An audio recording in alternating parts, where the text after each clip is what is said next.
Well, hello everyone, I am Fracture, and this is Let's Play Star Wars Knights of the Old Republic 2, The Sith Lords, and I'm using Restored Content Mod 1.8.1. In the last episode, we did the final fight to get ourselves off the Paragus mining facility, forgot its name there for a second, and we're now on the Ebon Hawk, which has been repaired, and we're on our way to Telos. But we need to go and talk with Kriya first.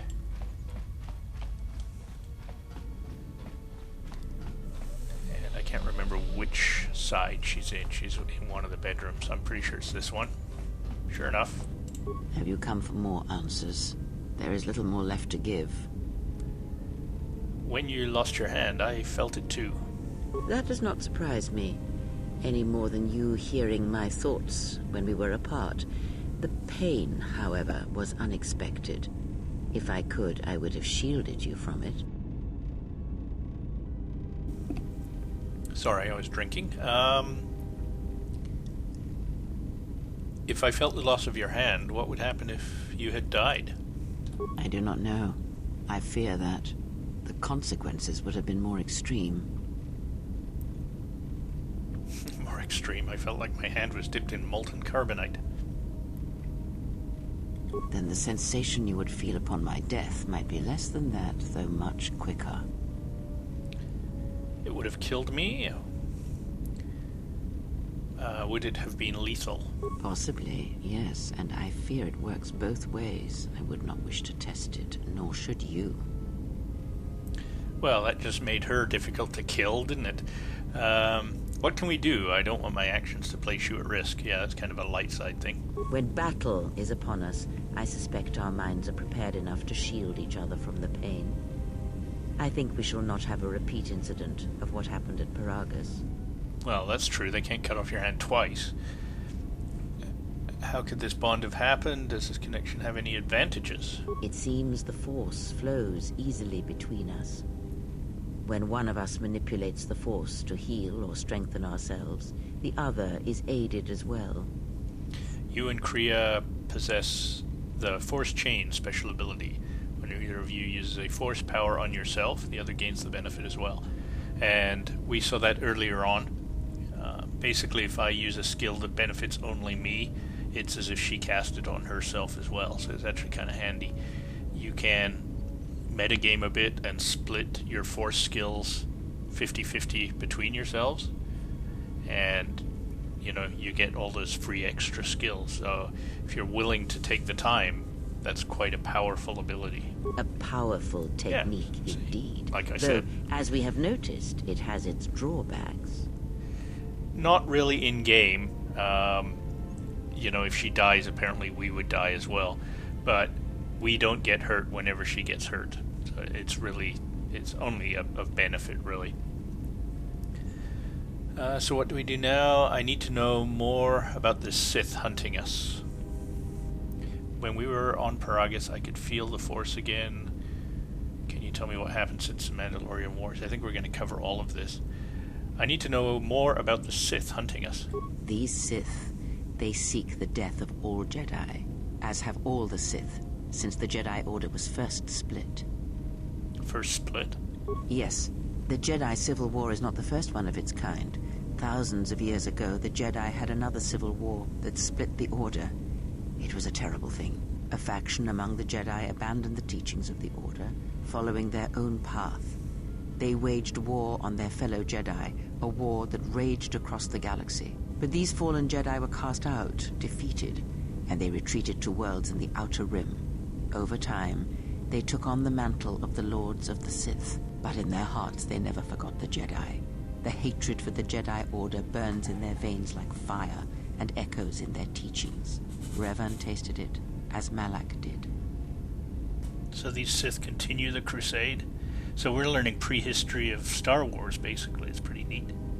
In a manner of speaking. They are different from Malak in that they are concerned only with the destruction of the Jedi. For them, it is all that matters, all that ever mattered. It is a different war these Sith wage, a thing of silence and shadow.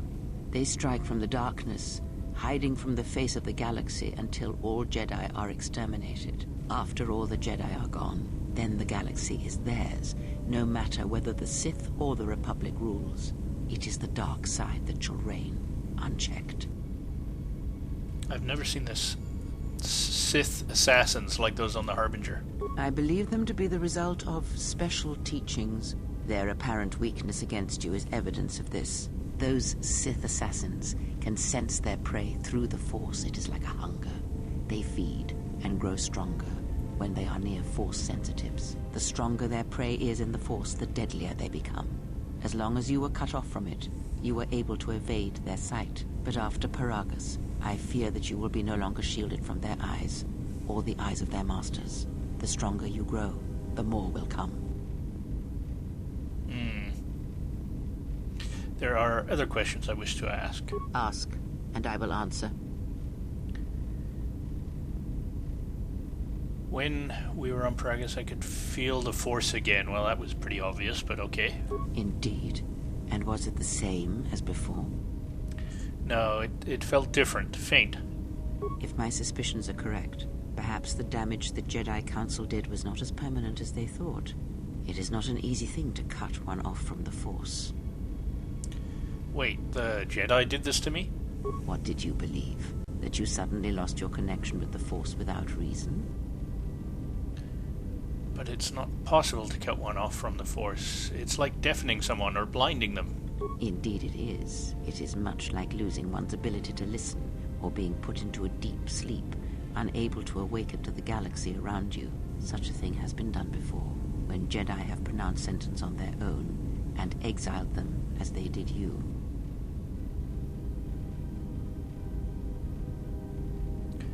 Well, I do believe the Jedi would inflict a punishment on someone, so I'm not going to choose that first one.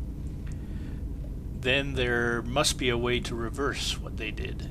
If the Jedi were not already gone and dead, I would end their lives for doing this to me. No, not going to go there. It is possible that such a thing can be undone. Still, even so, the chances of the Jedi undoing such a thing for a traitor is a slim thing at best, assuming they yet live. But you said it was possible. How? Our link may have had other consequences. Perhaps you can hear the Force again, distantly, through me. If so, then there is hope. I may be able to teach you, train you to feel the Force again. And if you will not allow me to help you, then other Jedi must train you, or undo the damage they have done. No, I'm happy to use her to train me. I will honor whatever training you wish to give me. You train me? You can barely stand. I am my own master. I have no need of teachers. I don't think she's going to like this, but I'll go number 2 here. I will honor whatever training you wish to give me. Do not honor me, Yeah. fallen Jedi. Honor it by listening and learning. Do that, and perhaps we shall survive this thing, you and I. I offer to train you to become strong again, to know the ways of the Force, and to hear the Force sing within you as it once did. I would welcome whatever aid you offer. I accept you as a teacher for now. If your training brings me power, then I will listen. I have no use for mentors, but a servant, yes. A long-winded scow in my thoughts is enough. Leave me be. Yeah, I would welcome whatever aid you offer. Then our training shall begin. Whenever I travel with you, I shall impart what I can to you, through my words and presence. There is other questions. There really isn't other questions, but I'm going to see if there's other discussion paths. Ask, and I will answer. Yeah, okay. Let's have her tell us what happened since the Mandalorian Wars. Much has happened in the galaxy in your absence, and since the defeat of the Mandalorians at Malachor 5. Tell me about the Mandalorian Wars. It is a tale you already know well. Almost a decade ago, the Mandalorians began preying on the Republic, bringing the fires of war to many planets along the Outer Rim. Their predations continued, winning victory after victory, until the Republic finally begged the Jedi Council for aid. Sorry, trying to sneak a drink again. But the Jedi Council didn't help. Only a few of the Jedi Knights did. Indeed. The Jedi Council counseled caution and patience to assess the Mandalorian threat as the Outer Rim burned. And Revan and Malak refused to wait. 2 Jedi Knights, Revan and Malak, defied the Jedi Council. They challenged the Mandalorian fierceness and brutality on the battlefield with a viciousness of their own. Revan's entrance into the conflict marked the true beginning and end of the war. It was Revan who drove the Mandalorians back into the unknown regions. Until we destroyed them at Malachor 5. Yes, I have heard tales of Malachor 5 and Revan's part in it. I know you served there in that final battle. It must have been a terrible thing. I'm just reading through these. Many Jedi died at Malachor 5, and the conflict split the Jedi Order. You speak the truth. The war's end was merely another beginning, and what seemed a victory for the Republic was far from it. Many believed the Mandalorians defeated at Malachor 5, but the Mandalorians taught the Jedi much through battle, and so it was that Malak, Revan, and the Jedi that followed them discovered their true natures in the Mandalorian Crusade. But you know this. I felt them fall. The war had consumed them, but some battles must be fought. It was not Revan's failing, and if I could, I would have followed them. I know this part, what happened after the war. No, okay, let's continue this. I felt them fall. The war had consumed them. Consumed them? No. Taught them. Defined them, yes. As Revan and Malak fought the Mandalorians in battle after battle, they grew to despise weakness, just as the Mandalorians did. In the end, the Mandalorians had taught them through conflict, shaped the Jedi, and turned them into a weapon against the Republic. What happened next? Revan and Malak, and all the Jedi that served them, turned against the Republic and the Jedi Order. Jedi fought Jedi. Revan was ambushed by the Jedi and captured. Malak continued to wage war in his master's place, inflicting terrible wounds on the Republic. Wounds that bleed still. How were Malak and the Sith defeated? As all Sith do without a strong enemy, the Sith turned on each other. Revan escaped the Jedi and returned to finish Malak, and that was the end of the Jedi Civil War. But what happened to Revan?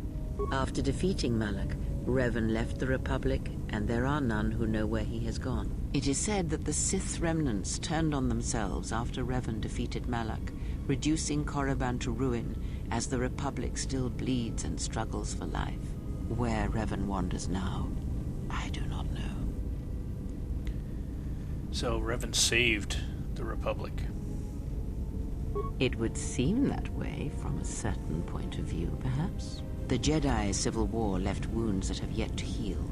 We shall see if the Republic has the strength to survive. And we must do what we can until it has a chance to recover from the war. A culture's teachings, and most importantly the nature of its people, achieve definition in conflict. They find themselves or find themselves lacking. Too long did the Republic remain unchallenged. It is a stagnant beast that labors for breath and has for centuries. The Jedi Order was the heart that sustained its sickness. Now the Jedi are lost. We shall see how long the Republic can survive. Can anything be done to help the Republic? We shall see. The Jedi Civil War cost the Republic much. The resources of the Sith seemed limitless. The Republic's was not. Fleets of warships, soldiers, and people were lost. Entire planets were decimated. Their inhabitants dead or refugees. It is a great burden for any civilization to bear. And this new threat, it is a quiet thing. Unlike the Jedi Civil War, it drives at something deeper than the strength of the Republic. It is aimed at you. This threat is directed against me? The Republic was never what was important, ever. It was but a shell that surrounds the Jedi, just as the teachings of the Jedi are a shell surrounding the heart of man. You see, the war, the true war, has never been one waged by droids or warships or soldiers. They are but crude matter, obstacles against which we test ourselves. The true war is waged in the hearts of all living things, against our own natures, light or dark. That is what shapes and binds this galaxy, not these creations of man.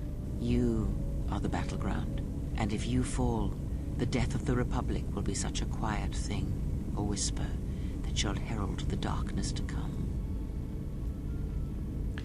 I think we're going to say this is a lot to take in at once. I need time to reflect on this. I would see to that fool in the cockpit, and remind him of our destination. I would not want him attempting to veer from Telos. The fool has a name. I'd like you to start using it. He's not a fool, but he does feel odd to me. Atten isn't so bad, just, well, maybe he is. He's not a fool? Yeah, let's try to support him a bit. He is a fool and an imbecile. His potential lies downwards, not up. Watch that one. His thoughts are slippery. I do not trust him, and nor should you. Such a man serves himself first, and his allies next. Okay, so we actually gained influence with Kriya, going through all of that, and learned some interesting history. I must admit I'm having a little difficulty placing the timeline. How much of this was my battle in KotOR2, how much of it, and how long has it been, that sort of thing. I think it's a single lifetime, so I still don't know where my character sits and that sort of thing. I have played through this game, but it's been so long I've simply forgotten the plot. So I found that very interesting. And let's do as instructed. We'll head back to the cockpit and talk to Atten. How's our passenger? She's still aging? For someone without much to say, she sure says a lot. She seems fine. She just needs some rest. As cryptic as always. What a surprise. Just so you Jedi know, the whole cryptic routine isn't mysterious. It's just irritating. If you really can see the future, you should be at the Pazak table. Yeah, I have to agree. But to know the future, one must know oneself. Yeah, good answer. I don't think Kriya is a Jedi. Considering her age, I doubt she has much future left. I don't think she's a Jedi. Then she must be royalty. Because she's got to be queen of the galaxy to bark out orders like that. Or maybe she's senile. I mean, how old do you think she is? She may have been good-looking once, but it takes some hard living to make creases like that. Good looking? Are you that desperate? If she looks good to you, you must have taken a blaster hit when I wasn't looking. Hard living. Good looking. Are you that desperate? Hey, I just got out of prison. If we had a decent navicomputer, trust me, we'd be dropping out of hyperspace into the Nar Shaddaa Red Sector right now. After spacing that old witch, of course. Let's see. Are we still on course for Telos? Like we have a choice? It's the only place Paragus had logged in their astrogation charts. Now, if you thought Paragus was dead, then Telos is a dying world they're trying to breathe back to life. Should be there before too long. You can check our course on the galaxy map if you want. It's on the wall behind you. Alright, I'll do that. So, what happened? To what? Don't give me that. There were plenty of times back on Paragus where a lightsaber would have been helpful. So where's yours? Let's see, my lightsaber was taken from me by the Council. Oh yeah? I thought a Jedi was supposed to be married to their lightsaber. Guess I heard wrong. Were you a single hilt or one of those double-bladed Jedi? That's a good question. Basically, you're choosing your lightsaber at this point. So I could choose a single hilt, which I kind of prefer, because I want two single-hilted lightsabers. I don't particularly like the double-bladed lightsaber. So I think I'll do that.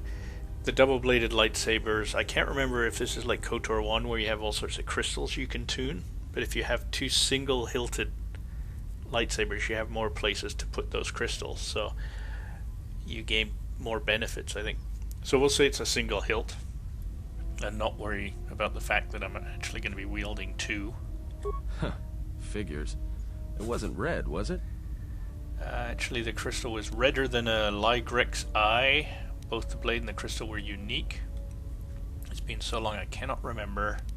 I can barely remember what it used to feel like, much less. I couldn't even... Okay, let's see. Well, let's say unique, too. Yeah? Unique how?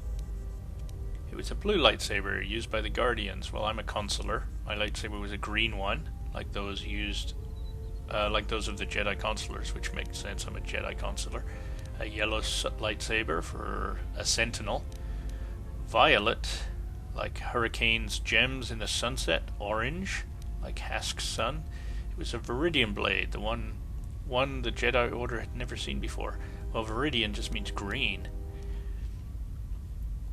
Silver, like the streams in the Room of 1,000 Fountains on Coruscant. It has been so long. I think we'll go with the one that they said let's see. Yeah, Veridian Blade, one the Jedi had never seen before. That sounds mysterious and interesting. Must have been something. Sure be nice to have it now. Might make those Sith think twice before coming after us.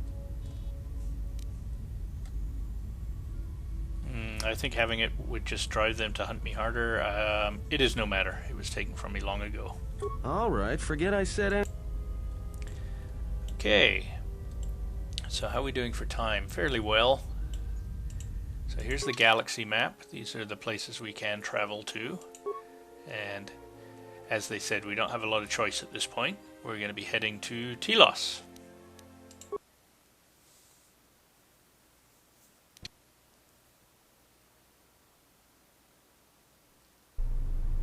Attention, this is Citadel Station Bay Control, Dock Module 126.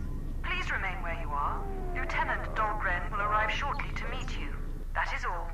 I don't like the sound of that. If they think we caused the explosion... Uh-oh. Here comes the welcoming party. They may not know what happened, so don't blow it. I'm Lieutenant Gren, Telos Security Force. I'm under orders to take you into custody in regards to the destruction of the Paragus mining facility. Okay, I'm guessing they heard about it.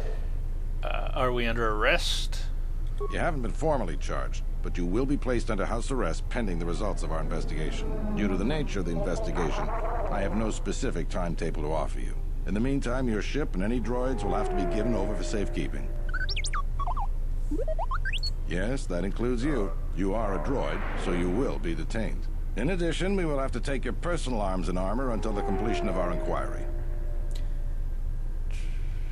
Let's see, will I be able to get my gear back? If you are cleared of any involvement, your personal effects will be returned to you. You will be held briefly in the TSF station until living quarters can be arranged, at which point you will be placed under house arrest. Do you understand? I do. I'll cooperate. Good. My men will relieve you of any arms and armor. Please follow me. Tell me I'm not going to jail again. You are going to jail again.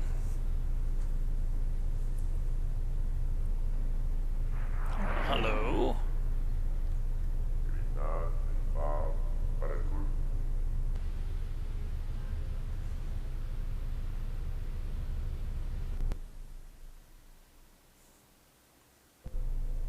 You will be held here briefly. Living quarters are being arranged for you and your companions as we speak. Someone will return shortly to escort you to an apartment in Residential Module 082. I understand.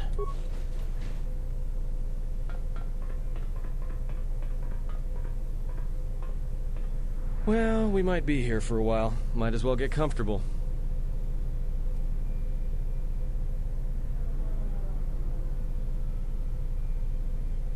Someone is coming. So this is the last of the Jedi. I must admit, I'm a little disappointed. Let me out of this cage and we'll see how disappointed you are. You're wrong, I'm no Jedi? Okay, what's going on? The Exchange has a bounty on Jedi, you know. You're worth quite a bit of money. The Exchange, huh? I'm pretty sure some two-bit pistol jockey like yourself isn't one of them. Hey, I'm more than skilled enough to work for the Exchange. You bounty hunters couldn't even win a fair fight. You're the cheapest, most worthless mercenary scum in the galaxy. I'd hire a Mandalorian over your filth in a second. No Mandalorian could match my skills. No Mandalorian could have been clever enough to infiltrate this station, taken the identity of one of the guards, then... Then what? Overloaded our force cage fields and made it look like an accident? You probably don't even have the guts to fight me. Pathetic. Don't think overloading your cages had not occurred to me.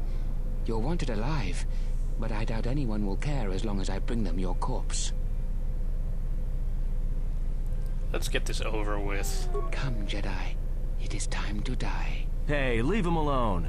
You want to fight? Then try me if you've got the guts. You have goaded me once, and you shall not do so twice. But I shall dispose of all of you eventually. And an old woman, a fool, and a broken Jedi are no match to my skills.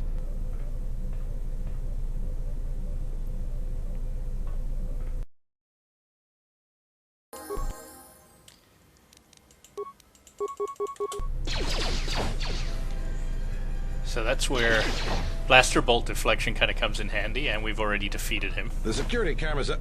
What? What's going on here? Man down! Quick! Call a medic! All right, Jedi. I want you to back up slowly. Hands in front of you.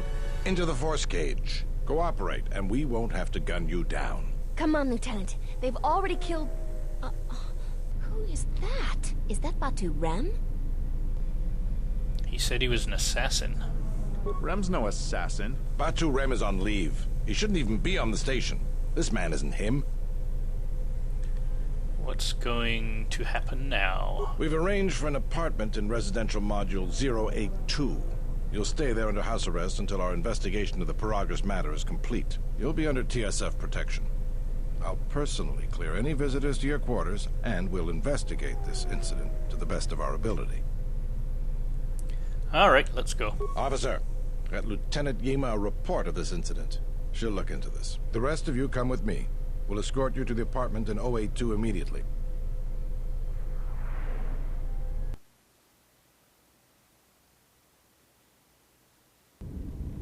These will serve as your quarters for the duration of your house arrest. 2 officers will be stationed outside at all times. Again, I'll clear any visitors. There won't be another incident. But just to be on the safe side, why don't you leave us a blaster or two? How long will I be here? I can't say. We have a ship examining what's left of the Paragus facility now, so your stay might be brief.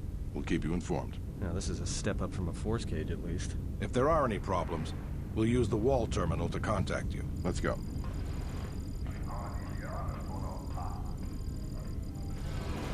This isn't good. We've got to get off this station. All right, I think at this point we're going to break here. As I recall, this conversation takes a little while, and we're coming up or have passed half an hour. So as always, I thank you for watching, and I thank you for listening. I encourage you to leave comments, suggestions, or infantile abuse. I promise I read it all. And if you like my videos, don't forget to subscribe to my channel or give me a thumbs up, and we'll see you in the next set. Thanks, guys. Have a good one.